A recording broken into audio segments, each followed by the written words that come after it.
عند سلفك الرسالات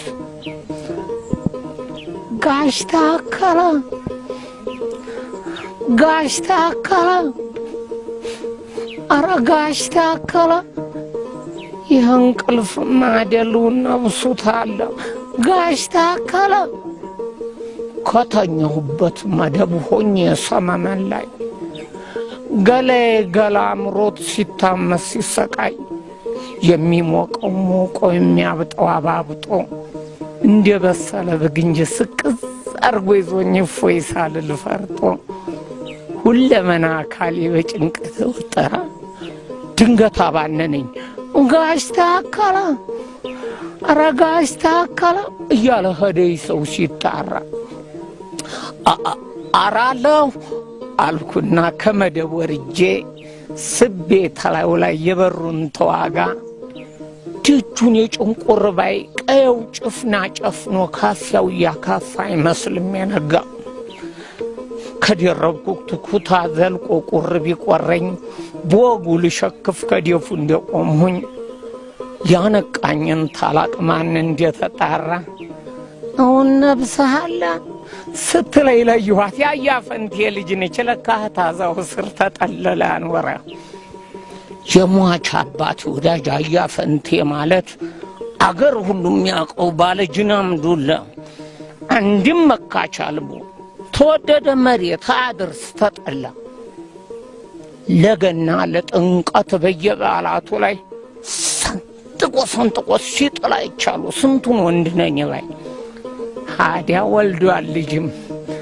የምትሳም ቆንጆ ተነጋም በኋላ ጀንበር የምትታይ አረጋ ግቢ ምሳ እያልኩ የጎንዮሽ በሩን በለቅላት ዘላይ ወደ ቤት የወረደባት ካፌ እያንቀጠቀጣት ደጃፉን ደንቅሬ ምን ነው ማልደሽ መጣሽ ስላት አቀርቅራ ቢልከኝ ባቢ ጠበል ቅመስ እያንተን እንድጠራ ስትል ከመደቡ ስትደርስ ፊቷን ዞራ አረጋ ይደርስም አልነበር ካፊያው ተግስ ከሚል አርፈደሽ ብትመጭስ እንዲሁ እንደው አይወል ብላት ይመልሳ ያንተ ይግረሚ የኔው እሱ ሀዲ ጣይ ባይወጣም እንኳን ነፋስ ይደርቃል እየጮሁ ብጣራ ብቆፈቁፍ ደጃፍ ሞታ ነው አልኩኝ መሰለኝ እንቅልፍ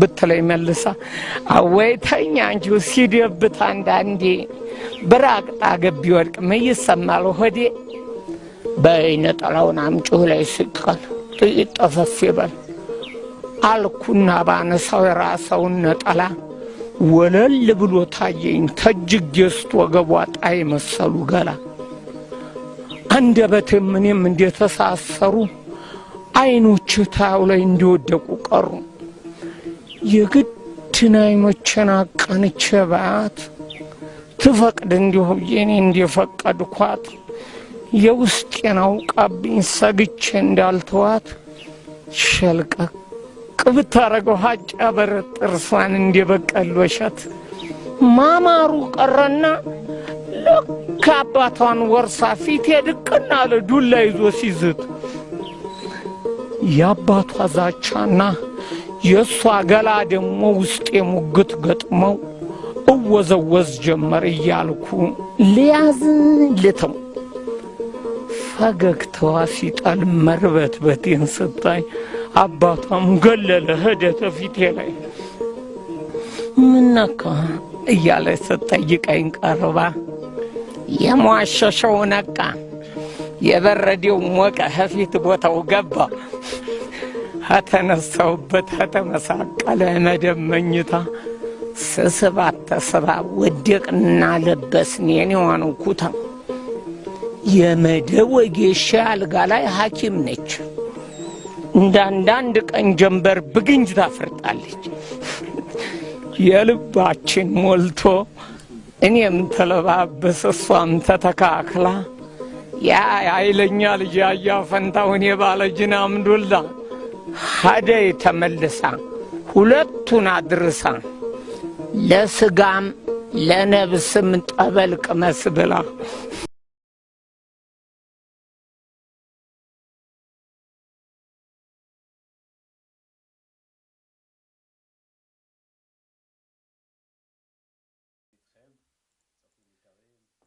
חזרנו אליכם. עכשיו חזרנו. רק עכשיו. גם שוב שחזרנו לא היה סאונד. אנחנו מתנצלים, הייתה תקלה עם המיקרופון פה, יותר מהמערכת, אבל עכשיו אנחנו באמת חזרנו. יופי, אז אנחנו... נצטרך, כל מה שהסברת מקודם, או פתחת, נצטרך לעשות את זה שוב פעם. אז אני אחזור על זה, אין שום בעיה. כן. איפה נתחיל? בעצם שאלתי רק... נגיד, אתה יודע, לפעמים שאתה עושה פעם שנייה, הדברים מתחדדים לך. נכון. אז אתה יודע מה, אולי נתחיל בזה שאנחנו נציג את עצמנו.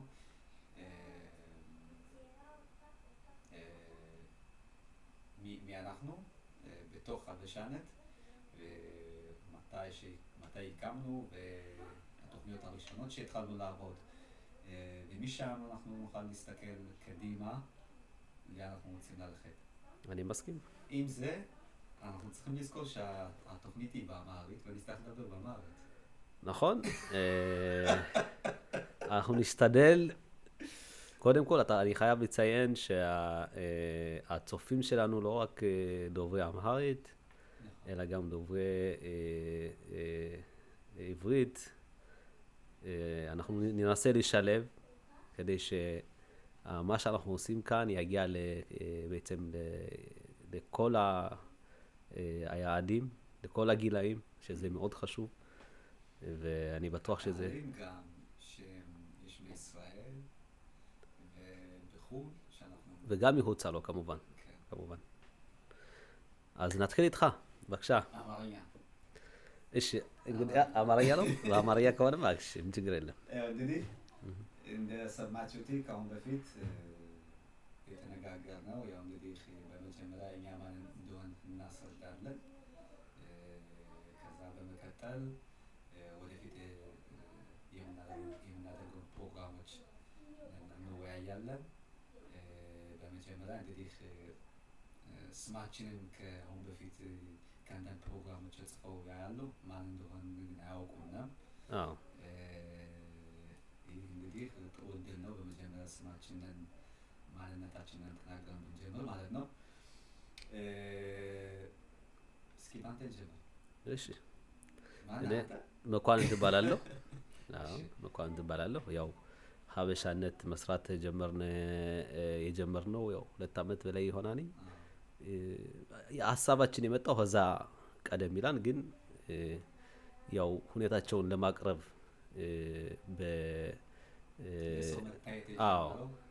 ሰው ቃለ መጠይቆች ማድረግ ነው እንደገናም ፕሮግራሞች ማድረግ የጀመርነው ያው ከ2 አመት በላይ ይሆናል እና ያው እኔ አብዛኛው ማደርገው አፋካ ይሆናል ያው የሚያስፈልጉትን ነገሮች ፕሮዳክሽን ለማቅረብ ያው እንግዲህ በኋላ የሚሰራው ማለት ነው እና ያው ሀበሻነት ለኔ ለሁላችንም ማለት ይቻላል ያው መግለጽ ምንፈልገው ለህብረተሰቡ መግለጽ ምንፈልገውና ምናቀርባቸው ነገሮች በጣም እኛ ቅርብ የሆኑ ለህብረተሰባችንም ለኛም ለወጣቶችም ሆነ እንዲሁም ለአዛውንቶች እናት አባቶቻችን ማለት ነው ብዙ ነገሮች የሚያስፈልጉ የሚቀርቡና የሚነገሩ ወይም ደግሞ ምንማርባቸው ነገሮች ስላሉ ያንን ለማቅረብ አስበን ያመጣው ነገር ነውና ያው ፕሮጀክቱ ያው ስንቀጥልበትኝ ገባ ያላችሁ ታውቃላችሁ ወይም ደግሞ ታያላችሁ ማለት ነው እና አሁን ወደ አንተ እንለፍና አንተን ደግሞ እንዲያውቁ ማለት ነው ኦኬ እንግዲህ አሸነፈ እባላለሁ አብዛኛው የዳይሬክት ነው ማድረገው በዚህ ፕሮግራም እና ደግሞ ያው እንግዲህ ስክሪፕቱን እጽፋለሁ ያው ሀበሻነት እንዳንተ እንዳልከው የጀመርነው ምንጩ ጀመረው እዛ የመነጨው ላይ የመጣው 5 አመት ሆኗል መጽሐፍ ደብተር መጽሐፍ ከጀመርን ማለት ነው የጀመርነው ከዛ ሰው እንግዲህ ይሄንን ሎጎ ሀበሻነት ብሎ የወጣውና ዩቲዩብ ቻናል ከተከፈተ 2 አመት ሆነው ማለት ነው ከዛም በለት ይላል መሰለኝ ግን በዛ 2 አመት ስለኛ ላይ የመጀመሪያው ፕሮግራም ሾው ነው ወደ ዩቲዩብ ቻናል መሰራጨት ጀምሯል ማለት ነው ያው ደግሞ ሀበሻነት የሚለው ደግሞ የመጣውነንም ያው በዩቲዩብ ያስገባ ነው አለ ምንድነው ሀበሻነት በሚለው ማለት ነው ስሙን ብዙ ጥያቄዎች ጠይቁናኒ ትንሽ ገለጻ ብታርግላቸው ደግሞ የማያውቁም አሉ። ምንድነው ለምንድነው ሀበሻነት ያላችሁት ብሎ የሚጠይቁ ስላሉ ገለጻ ብታረግና ዛሬ ነው ቦታው ማለት ነው የመጀመሪያው ስለሆነ ያው ሀበሻነት እንግዲህ በመጀመሪያ ጥያቄው እኔ ማን ነኝ ማለት ነው። እኔ ማን ነኝ ስል ከእንግዲህ ከኛ ህብረተሰብ ውስጥ ማለት ነው እኛ ማን ነን ብለን ስንጠይቅ ሀበሻ ነን እና እንግዲህ ሀበሻ ነን ስንል መልሰው ደግሞ ሀበሻነት ማለት ነው ማለት ነው። እንግዲህ እኛንን ህብረተሰብ ሰፋ አድርጎ በአንድ ስም ለመግለጽ ያህል እንግዲህ ሀበሻነት የሚለው ይመቻለን። ያው አንተ በዚህ ተወያይተናል። ይሄ ይገጥማል። ያው ህብረተሰቡን በተለቅ ባለው የሚገልጽ ማለት ነው። ለምን በሀበሻነት ውስጥ ከሀበሻ ውስጥ ብዙ አይነቶች ብሔሮች ስላሉ ያንን በጠቅላላ ማለት ነው የሚገልጽ ነገር ነው ብለን ነው የምናስበውና እዚህው ሀገር እስራኤል ሀገር ብቻ ሳይሆን እኛ ይህን ቦታ ለማድረስ የምንፈልገው ያው ቀደም ብለን እንደተናገር ነው ሌላ ውጭ ሀገሮችም አበሻነት የሚነካው ሰው ውጭ ስላሉ ኢትዮጵያም ሆነ ውጭ ሀገርም ያው እንዳለው ማለት ነው። ስለዚህ ይህን ይገልጻም ብለን እናምናለን ማለት ነው። ያው ቅድም ያስታውሰዋል የመጀመሪያችን ፕሮግራም ከተባ ማለትም ከውጭ ቃለ መጠይቅ ያደረግነው ስለ ፑሪም እዛ ላይ ነው። ይኸው ዛሬ ነገ ነው የሚወጣ መስሎኛል። ግን ያው ነገ ይለበሳል። ዋናው በዓሉ እሁድ ሰኞ ይሆናል በዓላቱ። እሁድ ሰኞ ነገ ግና ያው ታክፖሴት ወይም ደግሞ አለባበስ አይነቶች ይሆናል ማለት ነው። ዛሬ ጾም ነው። አዎ የጾመ ሰውም አለ። አዎ አለ እና ይሄን ያስታወስኩት ያው ፕሮግራም አድርገን ነበር ስለ ፑሪም እና ያው በዛም ሀበሻነትን ቃኝተነዋል። ከተመልካቾች ከኛ ህብረተሰብ ጋር በየከተማው እየዞርነ ሀበሻነት ማን ነው ምን ማለት ነው ብለን በጠየቅነው ጊዜ እንግዲህ ብዙ አይነት ስያሜ የሰጡ አሉ። እንግዲህ ግን ጠቅለል ባለ ሁኔታ ሁሎችም ሀበሻነት ማለት ጥሩ ስያሞች እንዳሉትኝ መስክረዋል። አዎ ብዙ መልሶች አግኝተናል ማለት ነው። ያንን ደግሞ ማየት ያው በዩቲዩባችን ማየት ይቻላልኝ ያነደረግነው ማለት ነው። ከቻናሉ ይገኛልኝ እና አሁን ያው ቀጥለን ወዳለው እንትን እናልፋለን ማለት ነው። ኦኬ እንግዲህ እስካሁን ካሁን በፊት የነበረውን ተነጋግረናል። እንግዲህ ይህንን ፖድካስት ብለን ስንጀምረው ዛሬ ነው እና ብዙ ዝግጅቶች እንግዲህ ሰርተናል። በጠፋንበት ዘመን ያህል ጽፎችን ጽፈናል። እንግዲህ ዛሬ የመጀመሪያው ፖድካስት ስንል ፕሮግራሙ ምንድን ነው ወደፊት በሚለው ጥያቄ እንግዲህ ምን ይመስላል? ያው ፕሮግራሙ ወይም ደግሞ ካቆምነ አንድ አመት አለፈን ከሾው ሞዴል ፕሮግራም ቀረጻችን ካቆምነው ማለት ነው። ያው ከዛን ቀን አንስተን ስራችን እየሰራ ነው እየቀጠልን ነው። ግን እንደዚህ ወጦ የሚታይ አላደረግንም እና ከዚህ በመቀጠል ማለት ማድረግ የምንፈልገው በፖድካስት ዛሬ በጀመር ነው የምናመጣው ያው ስለ ሙዚቃ ሊሆን ይችላል፣ ስለ ፖለቲካ ሊሆን ይችላል፣ ስለ ህጋዊ ነገሮች፣ ስለ መብታችን። ለማንኛውም ሰው መብት አለው። ያለንበት ሀገር ዲሞክራሲ ስለሆነ ያው መብታችን ለማስከበርና መብታችን እንዴት አድርገን ማስጠበቅ እንዳለብን የሚሉት ሁኔታ ደግሞ ብዙ ነገሮች እንወያያለን። ለራሱ የሆነው ቦታ ሰጠን ለአንዳንዱ ማለት ነው ርዕስ እንሰጠውና ያንን በሚያስፈልጉት ሰዎች ባለሙያዎች እያመጣን ማለት ነው እንወያያለን። ዋናው ደግሞ ያው እንግዲህ ተመልካቾቻችን የሚያስፈልግ ነገሮች ካለ ያው ቻናላችን መደወል ይችላሉ፣ መስደድም ይችላሉ፣ በኢሜል መስደድ ይችላሉ ወይም ደግሞ በሜሴጅ ያን መቀበለን ደግሞ ይሄን ነገር ይሆናል ወይ ደግሞ ይሄ ነገር ያስፈልጋል ህብረተሰባችን በሚለው ሁኔታ ደግሞ ያንም ደግሞ እናቀርባለን ብለናለን እንላለን። እኔ እንደማስበው ደግሞ ያው ሁለታችንም ከዚህ ቻናል ከዚህ ፕሮግራም የምናስበው ብዙ ነገሮች አሉ። በጣም በጣም በጣም ደስ የሚሉና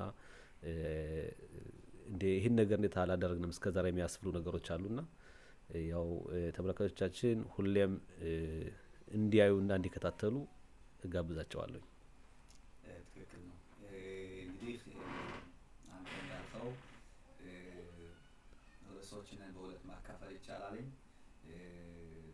አንደኛው በአንደኛው በኩል እንግዲህ ቢዱ በአማርኛ ምን ነበር? ቢዱር ያው አክተዋሊያ ማለት አይደለም። አስደሳች ነገሮች ማለት ነው። አስደሰቱ ደስ የሚሉ ነገሮች የሚያስቁ አዎ ያው ዘና የሚያደርጉ እንደዚህ አይነት ይሆናል።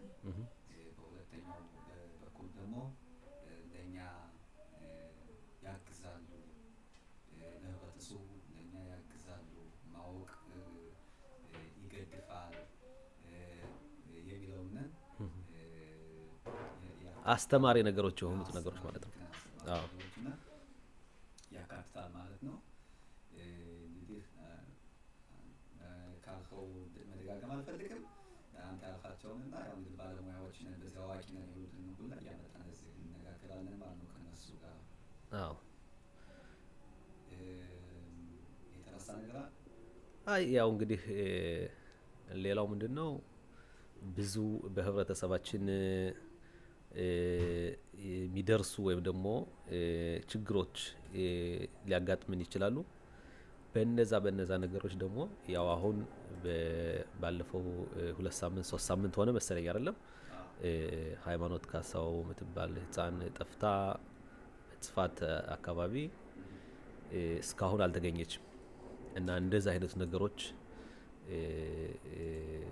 የሚያደርስ ወይም ደግሞ ህብረተሰቡ የደረሰበት ነገሮች ካሉ ያንን ነገር ለማጋለጽ ወይም ደግሞ ያንን ነገር እንዳይረሳና ህብረተሰቡም አገሪቱም እንዲሁም ፖሊሶችም ሆነ የሚፈልጉት ሰዎች ያ ነገር እንዳይረሳ ያቺ ህፃን እንድትገኝ የሚያደርግ ማለት ነው ቃለ መጠይቆች እናደርጋለን።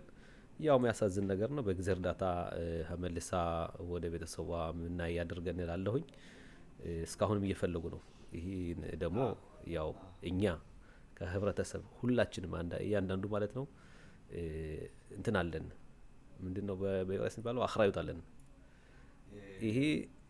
ይሄ ማለት ምንድነው ያው እኛ ዝም ካልነ ሌሎች የሚፈልጉትኝ ባለጎዶች እንደ ፖሊሶችም ሆነ ወይም ደግሞ አገሪቱ ያችን ልጅ ይረሳታል ማለት ነው። ቤተሰቦች ብቻቸውን እንዳይቆሙ ማለት ነው። እና በዚህ አይነት ነገሮችም ያው ለምሳሌ ነው ያመጣሁት። ግን ሌላ ነገሮችም አሉ። ያው እንግዲህ ሰፋ ባለው በሌላ ፕሮግራማችን እናመጣለን ማለት ነው። በዚህ አሁን ባስታወስካት ህፃን ወደፊትም ያው ከተመልካቾች ነገሩን ሰፋ ብለው የሚያውቁ ሰዎች ካሉ ከነሱ ጋር መወያየት እንፈልጋለን። ወይም አዋቂ ማለትም በዚህ አይነት ስራ የሚሰሩ እንዴት እንደዚህ ያለ ነገር የሚፈጠሩ ምክንያቶችን እንግዲህ ሃይማኖት አሁን እሷ ናት እንግዲህ ከአሁን በፊት ብዙ ነበሩ እና እንደዚህ ያለ ነገር እንዴት ሊሆን ይችላል? ምክንያቶችን ማወቅ ማለት ደግሞ ወደፊት መከላከል ይቻላል ማለት ነው እና መማር ይቻላል። እንደዚህ ያሉ ነገሮችንም ያው ወደ ተመልካቾች ማቅረብ በጣም በጣም አስፈላጊ ነው ብዬ አምናለሁ።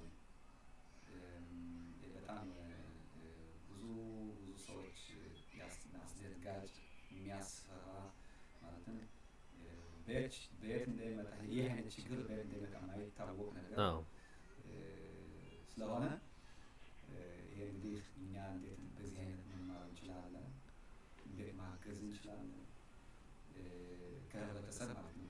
ከህብረተሰብ በራሳችን እንዴት መተጋገዝ እንችላለን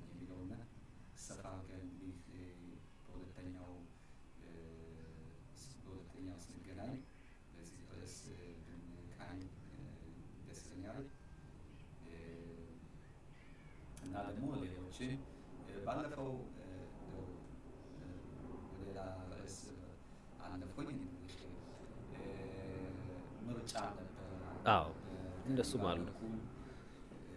ብዙ አበሻዎች ወደ ምርጫ የቀረቡ ነበር። በአንድ ከተማ አንዱ እንደመገደል 2-3-4 ቀርበው ሁሎቹም ሳይገቡ የቀረቡ አሉ። ይህም አላይ አንድነት ሲባል ነው በፈተና ሊቆመው ማለት ነው። አዎ ያው በህብረተሰቡ ባልነው በዛ ሁኔታ ነው ይሄ የሚመጣው።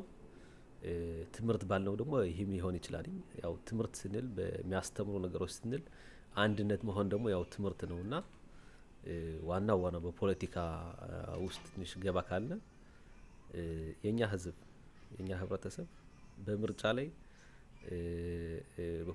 በፖለቲካ ላይ ጨዋታውን ገና አልገባንም ብዬ አስባለሁ። ለምንድን ነው እንዲያምለው? ያው አንድ ካንቲባ ማለት ነው 4-5 ተመራጭ ይቆማል ካንዱ ህብረተሰብ ማለት ነው ሀኛ ህብረተሰብ። እና ይሄ ምንድነው? ያው የፖለቲካ ጨዋታ ለማወቅ ነው። አንድ ሆነው አንድ ሰው ሁለት ሰው ሆነው ባንድ ላይ ቢሄዱ ምክንያት ለምን ይመስላል? አንተና ላይ አንድ ከተማ እንኖራለን አይደል? አሁን ነገ እንግዲህ ያው የመረጣለሁ ብለህ ትወጣለህ። እኔ መመረጥ ፈልጋለሁ ብለህ ምን ነው ችግር? ይሄ የመነጋገር ሁኔታ ነው። ለማንኛውም ይሄ ችሎታህ ነው። ችሎታ ካለህ ትችላለህ፣ መብትህም ነው። ግን እኛ ህብረተሰብ ጥቅሙ ምንድነው? ህብረተሰቡ ስናየው ማለት ነው አንተ በአንድ መንገድ ስትሄድ አንተ ወደ ቀኝ ስትሄድ እኔ ወደ ግራ ሄድሁኝ ሄደን የት ነው የምንደርሰው ነው። ሁላችንም አላማችን አንድ ነው። ግን ያን አላማ ለማግኘት አንድነት መሆን ያስፈልጋል። ምን እንደሚባል በአማርኛ ድር ቢያብር አንበሳ ያስር ይባላል አይደል? አንድ ለአንድ ከሄድን ያን አላማ ላናገኘው እንችላለን። በፖለቲካ ጨዋታ ደግሞ በዚህ በከንቲባም ሆነ በሌላውም ምርጫ አንድ ላይ ከሆነ ማንም አያጠቃንም። እንደገና ደግሞ የኛም የጠቀሙን ነገር አላማችን እንድናገኝ እንሆናለን።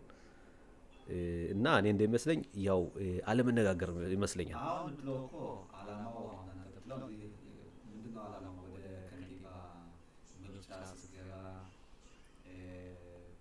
አላማው ምንድነው ማለት ነው? ህብረተሰብ ማገልገል አይደል? አዎ አንዱ ነው። ህብረተሰብ ማገልገል ነው። እንግዲህ እንዲያስትል ሁለታችን ወጣን ምሳሌ እንግዲህ ያው እንግዲህ ካስፈለገ ደግሞ ያው ሊሆንም ይችላል የሚታወቀው ለምሳሌ ነው። ሁለታችን ወጣን እንግዲህ አላማችን አንድ ከሆነ ህብረተሰብ ለማገልገል ከሆነ ይሄ እንበል አላማው ያንተና የኔ አላማ አንድ አይነት ከሆነ ማለት ነው። ግን ስናስበው ሁለታችን እንደዚህ ምርጫ ከወጣን ሁለታችን መውደቅ ካወቅን ለምን ሁለታችን እንወጣለን ነው እኮ። ይሄ እኮ ነው ጥሩ ጥያቄ ነው። እድም እንደተናገርኩት ምንድነው ችግሩ? አለመግባባት ነው እኮ ነው ያልኩት። ምን የፖለቲካ ጨዋታ አለማወቅ። 2-3 ሰው ይሄም ይሆናል። እሱ እንደዚህ ሆኖ ለምን ያልሆነ የሚልም ነገር አለ። ግን በፖለቲካ ጨዋታ ወይም ደግሞ ለህብረተሰብ መሪ ሰው ለመሆን አንድ ሰው ሲያስብ በመጨረሻ አላማውን ማየት አለበት። ለምንድነው አላማው? ሁሌም ሁለት ሰው ሆዶ ሁለቱም ሳይገቡ ሲቀሩ ያን ህብረተሰብ በውሃ ከተቱት ነው ማለት ይቻላል። ለምንድነው 4 ዓመት 5 ዓመት ለዛ ህብረተሰብ የሚቆምለት የለ ይሆናል ማለት ነው። ይህ ሁሉ ያሆነው ምንድነው? አለመነጋገር፣ አንድ ላይ አለመሆን ማለት ነው። ይሄንን ነው ሰው እንዲገባው የምፈልገው። ይሄንን መነጋገር ያስፈልጋል። እንደዛ ሰዎች እኮ በአንድ ላይ ተነጋግረው አንተ ምንድነው የምትፈልገው? ምን ነው ፍላጎትህ? ምንድነው ማገልገል የምትፈልግ? በየት መንገድ ነው አገሪቱ ወይም ደግሞ ከንቲባው እንዲመራ የምትፈልግ ብለው ተነጋግረው ራስ በራሳቸው ያን ህዝብ በኋላቸው አብሮ የሚገድፋቸው ህዝብ በአንድ ቢያረጉትኝ ብዙ የሚያስፈልጉ ነገሮች ለህብረተሰቦች ያገኛሉ። እንደገናም ደግሞ የኛ ወንድሞች እህት ወንድሞች እዛ ቦታ ይገቡና የሚያስፈልጉትን ነገሮች በትምህርትም ሆነ በሌላ ነገሮች የሚያስፈልጉ ነገሮች ይረዳሉ ብዬ አምናለሁ። ይሄን ነው ዋናው። ይሄ እንግዲህ ይሄ ርዕስም ወደፊት ይመጣል። ከአሁን በፊት ለምርጫ የቆሙትን ሰዎችን አምጥተን መወያየት እንፈልጋለን።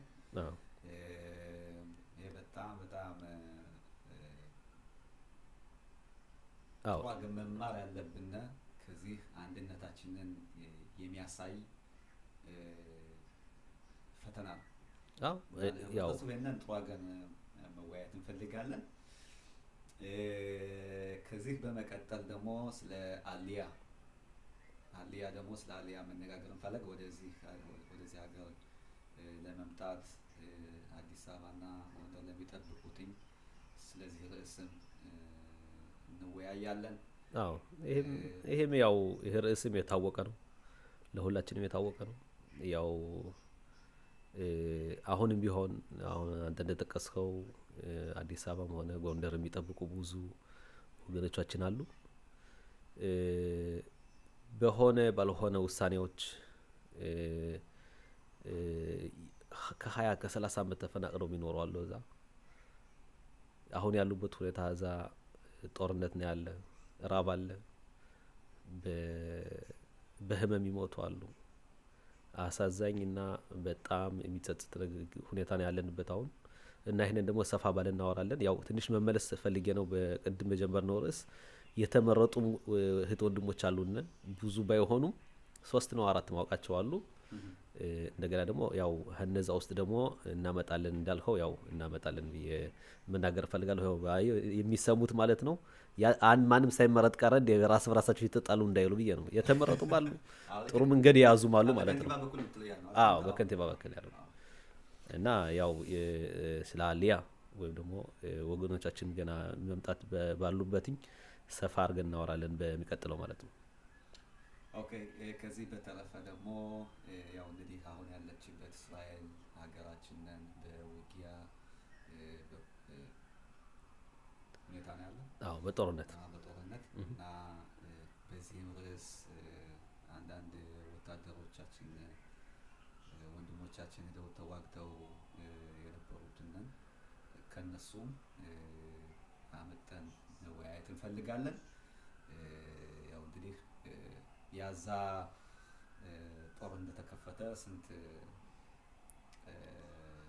ያው ከ5 ወር በላይ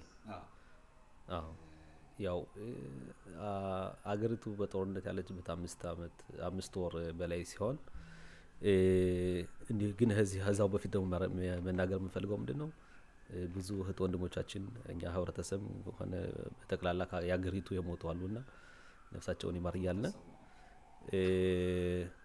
ብዙ በጣም እንትን የሚያሳስብ ነገር ሁኔታ ነው ያለ ነው። የጋዛ ብቻ ቦታ ሳይሆን ሌላውም ደግሞ ያው ሂዝባላ በሊባኖን ማለት ነው ያለው ሁኔታ ጋም እሱም ደግሞ የሚያሳስብ ነውና ሰፋ ባለው ደግሞ ስለዛም ደግሞ እናወራለን አምናለሁ። ያው እንግዲህ ሌሎችም ርዕሶች ወንድሞቻችን ባለሙያም አሉ፣ ብዙ መጽሐፍ የጻፉም አሉ፣ ብዙ በሙዚቃ ዓለም ያሉ አሉ፣ በፖለቲካ ዓለም አለ አይደለ ከፍ ብለው የታዩና ጎልተው የሚታዩትን ወንድሞቻችን እህቶቻችንም ይቅርታ እህቶቻችን ማለት ነው ቅድም ቢሆን እነሱንም እያመጣን የስኬት ዓለም እንዴት እንደሆነ እንዴት ህልምነን ዓላማን ማሳካት ይቻላል በሚል እሱንም ገባ ብለን እንወያያለን። ያው እንግዲህ ጊዜያችን እንግዲህ እየሄደ ነው አይደል? ብዙ ጊዜ ወሰደብን እንዴ? ያው እንግዲህ አንተ እንዳልከው ብዙ ይጠቅማሉ ብለን የምናስባቸው ነገሮች በሀበሻነት ፕሮግራም እናቀርባለን ብለን እናምናለን። አብራችሁን ስለቆያችሁ በጣም እናመሰግናለን። ሌላ የሚያስፈልጉ ነገሮች ካሉን ደግሞ ያው እንግዲህ ይጻፉልን፣ ይደውሉልን። ለማንኛውም አሁንም ጀምረው ከታች ላይ ኮሜንት ያድርጉልን። ኮሜንት አለ ይቻላል፣ እናየዋለን። እንግዲህ ማለት ፈልገው ለመጨረሻ ያህል አንድ ፊልም አለ አሁን የምንጋብዛችሁ ስለ የሆነ ማርሴ ማለትም አስተማሪ ነው ማለት አስተማሪ ማርሴ ያው የታወቀ ሰው ነው። እሱ እንግዲህ ስለ ዶክተራት ያለው ሰው ማለት ነው። እሱና ስለ ለምን የአሜሪካ ጥቁሮች አፍሪካውያን ማለት ነው ድሃ እንደሆኑ ምክንያቱ ለምን እንደሆነ የአሜሪካ ጥቁሮች አፍሮ አሜሪካዊ እሺ እነሱ ለምን ድሃ እንደሆኑ ብሎ ያስረዳዋል። ለምን እንደሆነ ለምን ሃርለም እንዲሁም ሌሎች ቦታዎች ሁሉም አይደለም። ለምንድን ነው አሜሪካዎች አልሁት? ሁሉም አይደለም ድሃ የሆነ ግን አሉ አገሮች በአሜሪካ አሉ። በአሜሪካ አሉ አገራቶች ብዙ አገራቶች ስላሉ አፍሮ አሜሪካውያን የሚባሉት ህብረተሰብ አንዳንዶች ከተማዎች አሉ ያው በቃ ችግር አለበት ብሎ የሚታይ ማለት ነው። ድሃዎች እንዳልከው ያው እንደዛ ማለት ይቻላል። እና እሱና ለምን እንዲያ እንደሆኑ ብሎ የሚያስረዳ ፊልም አለ። እሱናን እንድንጋብዛችሁ እንፈልጋለን። ግን መጨመር ነገር እኔም መጀመሪያ ጊዜ ነው የሰማሁትኝ። አብሬ ያው እሰማለሁኝ። ከዛም በኋላ መልሱን እሰጣለሁ ደግሞ። እሺ በዛኛው ማለትም በለያይታችን ነው። በዚህ እነሱ ቢዩ የዚህንን እንግዲህ ሀሳብ ካላቸው ኮሜንት ያርጉ። በመጣው ፕሮግራም ጥያቄዎች ካሉ እንመልሳለን። የመጣው ፕሮግራም ማለት ነው እና እንነጋገርበታለን ማለት ነው። በጣም ጥሩ ነበር አይደል? በጣም ብዙ ነገሮች ገና አሉ። ግን ጊዜያችን ጠር ስላለ ያው ለዛሬው በዚህ መጥነና ማለት ነው። ተመልካቾቻችን አብራችሁን ስለቆያችሁ በጣም እናመሰግናለን። በሌላ ጊዜ ስለምንገናኝ ደህና ሁኑልን። ቻው ቻው።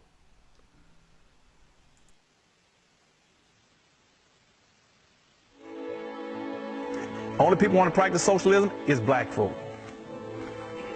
We want to be able to look about civil rights and social integration. And so capitalism means owning and controlling those resources. And that's what my poweronomics stuff is about. We're going to learn how to own and control resources and power and wealth to take care of our own people. And I guarantee you, from all my years in running campaigns, every politician would knock down anything to get to your door. You can deliver and become the most powerful people in this country if you started voting as an independent bloc. It said we move as a group. We move as a fist rather than fingers. And we'll stay together and we'll take care of each other, we'll buy from each other, we'll support each other, and we'll look after each other. And we'll make our dollars bounce in our community on that first floor. We'll make it circulate 8 to 12 times before it leaves black hands.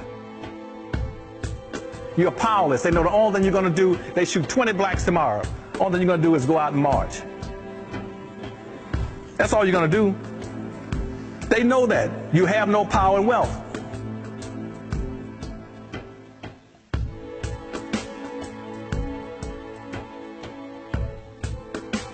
Why don't black folk say our exceptionality is that we are different from all these groups you're trying to put us into?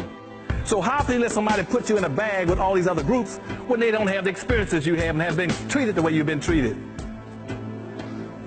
At some point, your exceptionality should be brought up and should be dignified. That you were the first in all these things. You were the first people. You were the first Jews. You're the first human beings on earth. You're different. Exceptionality. And I want you, and all these marches that you have, I want you to start marching towards exceptionality.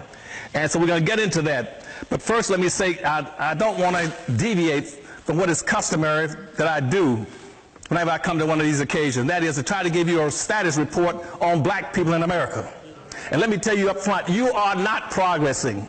I've been telling you that now for 25 to 30 years, even when I was with the Carter administration going around the country. You're not going to progress. You're going backwards. You're going backwards.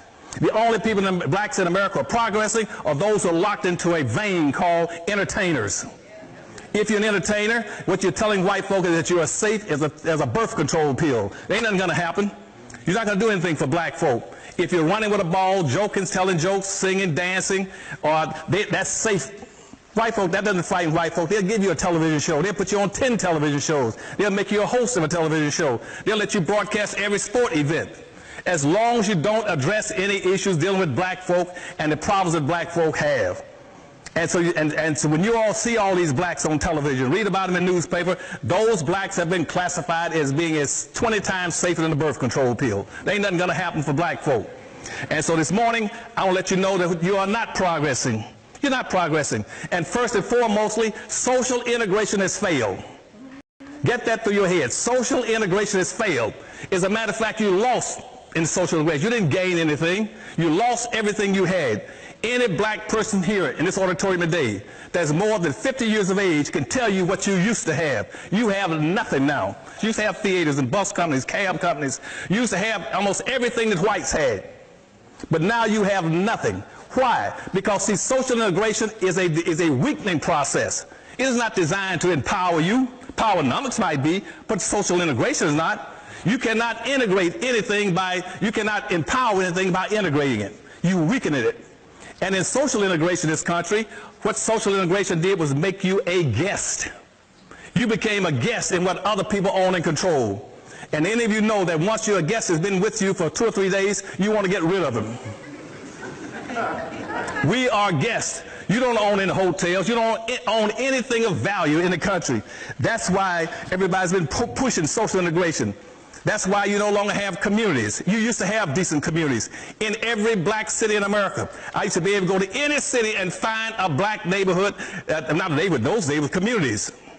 You used to have some of the finest communities in America right here in L.A. You had a Compton, you had a Inglewood, you had a Watts, you had a South Central. You had something. You got nothing now. And all my blacks who were so silly enough, they moved out of the city up into the mountains and said, I'm getting away from all those people. I'm going to go up in the mountain by myself.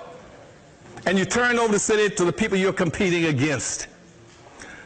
Social integration cannot enhance you. Now, anybody in social economics knows this. The Jews found this out way back a long time ago, in the 1500s, in Europe, when Jews tried to socially integrate. And Jews found out very quickly it is a weakening process. They became at risk. No group is going to try to socially integrate that's an out group. And especially if you're an out group, that's a hated group. You are a hated out group. You've always been a hated out group. And then why would you go divide yourself up, splinter yourself, and just scatter yourselves and think that somehow you're progressing? And see, that's why you don't see any other group in this country trying to socially integrate except black folk. You have not seen any integration marches from the Asians. What Asians have been trying to socially integrate? What Arabs have been trying to integrate? What American Indians are coming off the reservations trying to integrate? Nobody wants to integrate but black folk. That is a form of social economic suicide. But we do it. And they've been doing it now for all these years. And back during the 1960s, I told them all, you're going the wrong way. You're going the wrong way. Pushing social integration in this country. I'm saying you're going the wrong way. They said, well, Dr. Elson, you're a radical. I don't mind being a radical. Because, see, radical is just the opposite of superficial. If you're superficial, means you're just dealing with anything minute, non-irrelevant, wheel spinning, non-frictional kind of activities. Radical means you got a problem that's very desperately bad. And you got to do, that's what you call radical surgery. You got to cut something out and stop it. And so when people call me a radical, I say, fine. And so I don't mind being a radical. Just like somebody was telling me, I don't mind being a racist. A racist signifies power, which I'm going to talk about a few minutes ago. People say, you're a racist? I would love to be a racist, so I can have some power. But anyway, so social integration just cut us down. And in terms of what it's done to us, your poverty rate hasn't improved. It hasn't improved. Right now, 38%, almost 40% of all the black people in America are beneath the poverty line. Almost 40% of all the blacks in America beneath the poverty line. You got about another 33% that's right on the border of going into the poverty category. If you were to take away their house, a little bit of money, an investment, a little bit of money in a car, they go beneath the poverty line. And then you would have 2/3 of all the blacks in America would be poverty stricken. Now, black children right now across America, about 35% of all black children are in poverty. The wealth gap is also decreasing. The wealth gap between whites and blacks is decreasing. You're not getting any better. In slavery, you had 1/2 of 1% of the wealth. And we only had 207,000 blacks that were free out of 4.5 million. And here you are 150 years later in the richest country on earth, and you still own 1/2 of 1% after 150 years. That's right. And everybody running their mouth about, we're progressive. Watch all these civil rights leaders talk that crap. How we're progressive. Where are you progressive? Show it to me. Show me the progress. You haven't got a pot or a window to throw it out of. And talking about we're progressing. Right now, the unemployment rate has not changed. What you're hearing now in the news about, well, the economy is getting better. They are not talking about black folk. They talk about the economy improving. I don't care whether you got an economic boom or depression or recession. Black folk are outside and underneath the economy. The unemployment rate is not changing. It's staying the same and getting worse. The same thing also happened in terms of things like imprisonment. Your imprisonment of blacks are still going to prison in massive numbers. You came out of slavery. Over 50% of all the black people were free in 1860 on the eve of the Civil War. In prison, there was somewhere around 50% of all prisoners in the United States, in Atlanta, Savannah, New York, Pittsburgh, Philadelphia, Buffalo. Over 50% of all the prisoners were blacks. So you're not progressing any place. Now, all this means what to us?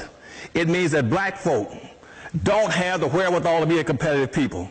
To be a competitive people, the first thing you must do is have some wealth. You must have some wealth. And you came out of slavery in 1860. You had 1/2 or 1% of the nation's wealth, the richest nation on the earth. You still have 1/2 or 1%. It is wealth power that dictates your opportunities in our society.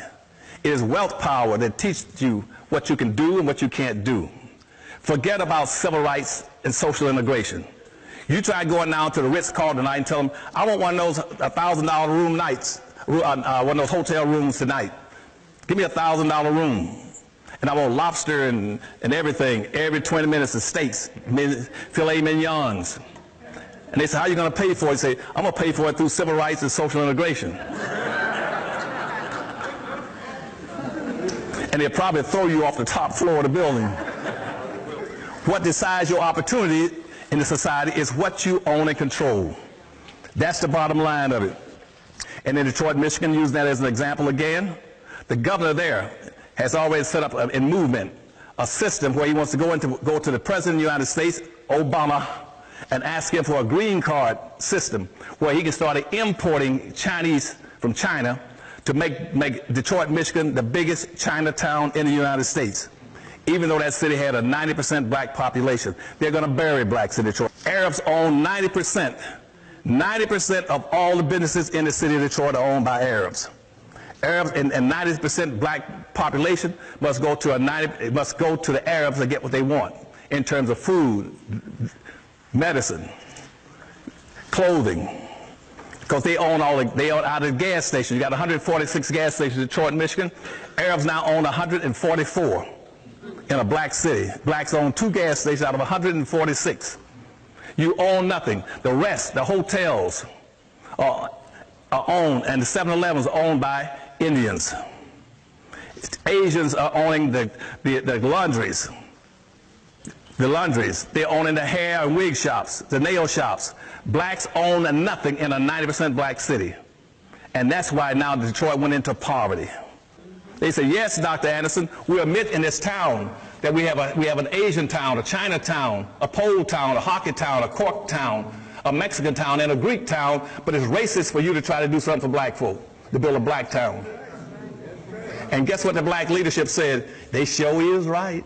So what I'm saying to you is anything that's happened to black folk in this country can continue to happen, but it is not by accident. You all have to understand today that you're locked into a social construct. That social construct was put in place almost 300 and 400 years ago. You're locked in box. You're locked in box because of the United States Constitution, the Bill of Rights, and the Declaration of Independence. It is a white nation for white Europeans and other white people classified as white. And black folk are now going to be a permanent underclass. Not a permanent class, they will be an underclass. You will be classified as 3/5 of a human being. You will be classified as property. You will be classified as property and 3/5 of a human being. You would not be permitted to do things that everybody else would be permitted to do. Black folk don't know this. The people in New York, in Philadelphia, met For a whole week, they closed all the windows and all the doors and put up guards when they drafted the Constitution and said, don't let anybody in. We don't want anybody to hear this. We got to decide how are we going to enslave all these black folk and use them without the public knowing. That was done a week before the Constitutional Convention started in the late 1700s. And what they decided to do, and all of them participated, including Jefferson and Madison and all of them, when they wrote up the Constitution, was this. They said, whenever we talk in those documents about all the people, we are not talking about black folk. When they say we the people, that's white folk. All the people, that's white folk. When you want to talk about the nobody can understand, they developed a code into the construct. The code was those people meant blacks. Those who are abundant, black folk. Those who are indebted, black folk. The unhappy lot, black folk. And you look at those documents, whenever they use those terms, they were talking about black people. Whenever you use the very specific terms like we the people, all the people, you're talking about white people. And so what I'm going to talk about now is to clear up all the debris and all the garbage, because you all cannot save yourselves unless you get rid of all the garbage off the table, get rid of all the trash. And when they start talking about the American dream did not include you. The American dream was two things. It was coming to America, getting free land and free black labor. That was the American dream. 87% of all the money in the country that's generated, that people live off, whites live off in this country, comes from unearned labor. They don't work for it. They push paper around and numbers around and get 87% of the wealth in the nation. Wall Street replaced it the back of a black slave. That's what unearned benefits mean when they start talking about how did you get your wealth and power. 87% of what whites get every year for earnings, they get it from unearned benefits such as stocks in a company, stocks on Wall Street, stock equity in a corporation. They get it from rental income. They get it from tax refund, dividends, all kind of abatements. They get that free. They don't earn it. You